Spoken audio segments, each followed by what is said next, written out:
Good morning students. आज हम पढ़ेंगे पावनी में पाठ 9 शक्ति और क्षमा। ये जो आपकी ये कविता जो है ये आप प्रस्तुत कविता जो है आपकी रामधारी सिंह दिनकर की प्रसिद्ध रचना जो है कुरुक्षेत्र के तृतीय सर्ग से ली गई है। और यह कविता जो है शक्ति चेतना की प्रतीक है। क्षमा, दया, तप, त्याग और मनोबल ये जो है मनुष्य के श्रेष्ठ गुण हैं। इनके द्वारा ही संसार के प्रत्येक प्राणी का कल्याण संभव है, मगर यह कल्याण तभी संभव है जब ये गुण शक्ति से समन्वित हो। मतलब कि इसमें जिसमें ये गुण हो उसके साथ शक्ति भी हो। बिना शक्ति के व्यक्ति के इन श्रेष्ठ गुणों को उसकी दुर्बलता मानकर यानी उसकी कायरता मानकर उसकी अपेक्षा की जाती है। जैसे शक्तिहीन व्यक्ति के क्षमा या दया दिखाने को संसार उसकी कायरता मान लेता है। तो इस कविता में दिनकर जी ने जो है बताया है कि कुरुक्षेत्र के तृतीय सर्ग से ली गई है। कुरुक्षेत्र में आपको पता है कि पांडव और कौरवों में युद्ध हुआ था, महाभारत का युद्ध हुआ था। इसमें भीष्म पितामह निराश और हताश युधिष्ठिर को समझा रहे हैं कि इस संसार में शक्ति संपन्न व्यक्ति की ही पूजा की जाती है, शक्तिहीन की बात का कोई प्रभाव नहीं होता। क्षमा, दया, विनय आदि गुण भी शक्तिशाली को ही शोभा देते हैं। यह कविता शक्ति चेतना की प्रतीक है, जिसमें कवि ने यथार्थवादी दृष्टिकोण का परिचय दिया है। तो आइए देखते हैं कविता। क्षमा, दया, तप, त्याग, मनोबल सबका लिया सहारा, पर नर व्याघ्र सुयोधन तुमसे कहो कहाँ कब हारा। कवि कह रहे हैं कि भीष्म पितामह युधिष्ठिर को समझाते हुए कहते हैं कि हताश निराश युधिष्ठिर को समझा रहे हैं। वे कहते हैं कि हे युधिष्ठिर, तुमने क्षमा, दया, तप, त्याग आदि सद्गुणों का सहारा लिया, लेकिन दुर्योधन तुम्हारे इन गुणों के सामने नहीं झुका। कह रहे ना, पर नर व्याघ्र सुयोधन तुमसे कहो कहाँ कब हारा। इसमें सुयोधन जो है वो धृतराष्ट्र का ज्येष्ठ पुत्र था, जिसे दुर्योधन कहा जाता है। उसी को कविता में कवि ने नर व्याघ्र कहा है। तो वही समझा रहे उन्हें। फिर कहते हैं वो कि क्षमाशील हो रिपु समक्ष, तुम हुए विनत जितना ही, दुष्ट कौरवों ने तुमको कायर समझा उतना ही। कहते हैं कि तुमने जो है क्षमा, दया, तप, त्याग आदि सद्गुणों का सहारा लिया, लेकिन क्या हुआ कि तुम जितना भी विनम्र होकर कौरवों के आगे झुके, तुमने अपने विनम्रता का प्रदर्शन किया, पर उतना ही दुष्ट कौरवों ने तुम्हें कायर समझा। उन्होंने समझा कि तुम कायर हो और तुम युद्ध क्षेत्र में नहीं जाना चाहते हो, इसलिए तुम उन्हें जो हो क्षमा कर रहे हो, उन पर दया दिखा रहे हो, तुम त्याग कर रहे हो। अत्याचार सहन करने का कुफल यही होता है, पौरुष का आतंक मनुज कोमल होकर खोता है। यहाँ पर जो है वो भीष्म पितामह कहते हैं कि अत्याचार सहन करने का दुष्परिणाम यह है कि इससे मनुष्य अपने पौरुष को खो देता है। यानी कि जो उसके अंदर वीरता होती है उसे वो खो देता है, अपने पौरुष को वो,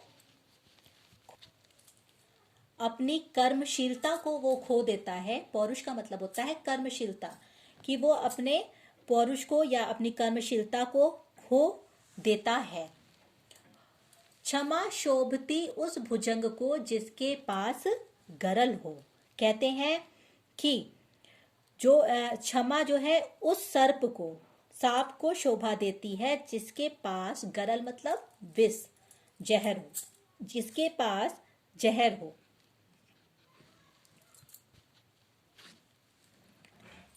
उसको क्या जो दंतहीन विष रहित विनीत सरल हो।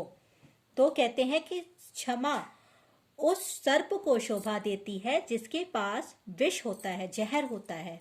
जो सर्प यानी कि जो सांप विष यानी जहर और दांतों से रहित, विनम्र और सरल होता है, उसकी क्षमा तो व्यर्थ है।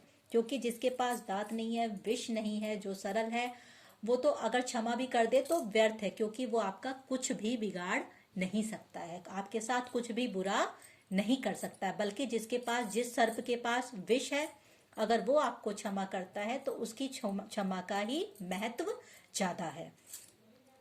फिर वो कहते हैं 3 दिवस तक पथ मांगते रघुपति सिंधु किनारे, बैठे पढ़ते रहे छंद अनुनय के प्यारे प्यारे। फिर उन्होंने श्री राम का उदाहरण देते हुए समझाया कि श्री राम समुद्र के किनारे 3 दिन तक उसकी प्रार्थना करते रहे और उससे मार्ग मांगते रहे। लेकिन क्या हुआ, उससे बैठकर प्रार्थना करते रहे, उससे मार्ग मांगते रहे, लेकिन उनकी इस अनुनय विनय का कोई भी प्रभाव समुद्र पर नहीं पड़ा। बाद में क्या हुआ, उत्तर में जब एक नाद भी उठा नहीं सागर से, उठी अधीर धधक पौरुष की आग राम के शर से। फिर क्या होता है कि लेकिन जब समुद्र पर इसका कोई प्रभाव नहीं पड़ा, तो श्री राम के बाढ़ से पौरुष की जो है उनकी कर्मशीलता की आग धधक उठी और उन्होंने अपना जब बाढ़ उठाया तो फिर क्या हुआ, सिंधु देह धर त्राही त्राही करता आ गिरा शरण में, चरण पूज दासता ग्रहण की बंधा मूढ़ बंधन में। जब उन्होंने अपना बाढ़ उठाया, उसके बाद से क्या हुआ कि उन्होंने अग्नि बाढ़ का संहार किया। उन्होंने अपना अग्नि बाढ़ उठाया चलाने के लिए, उसे देखते ही समुद्र जो था वो त्राही त्राही करता उनके चरणों में आ गिरा और उनकी दास्ता ग्रहण की, यानी कि उनकी गुलामी को स्वीकार किया और उन्होंने मार्ग दिया, समुद्र में मार्ग दिया उन्होंने। सच पूछो तो शर में ही बसती है दीप्त विनय की, संधि वचन सम पूज्य उसी का जिसमें शक्ति विजय की। कहते हैं कि सत्य तो यह है कि बाढ़ अर्थात भक्ति में ही विनम्रता की चमक है, और जो संधि का प्रस्ताव उसी का आदरणीय है कि सहनशीलता दया क्षमा को तभी पूजता जग है, बल का दर्प चमकता उसके पीछे जब जगमग है। कहते हैं जिसमें विजय प्राप्त करने की शक्ति है, यह संसार सहनशीलता दया क्षमा आदि सद्गुणों को तभी पूजता है जब इनके पीछे बल का गर्व भी चमकता है। तो क्षमा, तो यही कहना है कि क्षमा दया तप त्याग और मनोबल जो है मनुष्य के श्रेष्ठ गुण तो है ही, लेकिन और इसके द्वारा ही संसार के प्रत्येक प्राणी का कल्याण भी संभव है। लेकिन यह कल्याण तो तभी संभव है जब ये गुण शक्ति से समन्वित हो, यानी कि इस गुण के साथ मनुष्य के अंदर शक्ति भी हो, तभी ये संसार उसे पूजता है। तो संसार में व्यक्ति को शक्तिशाली होना इसलिए आवश्यक है क्योंकि संसार में शक्तिशाली की ही पूजा होती है।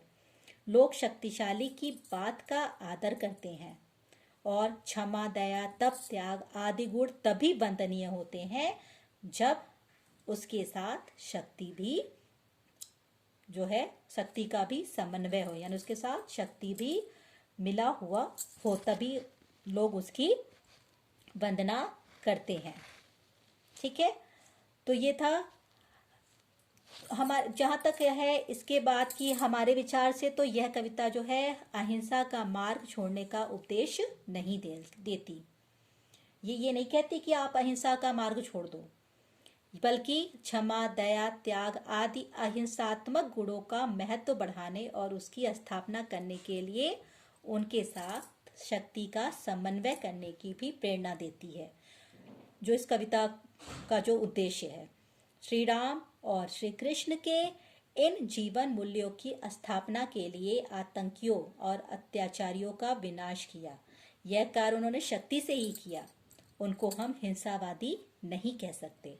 तो इस कविता में भी यही कार्य किया गया है, अतः यह हिंसा को बढ़ावा देने वाली कविता नहीं है।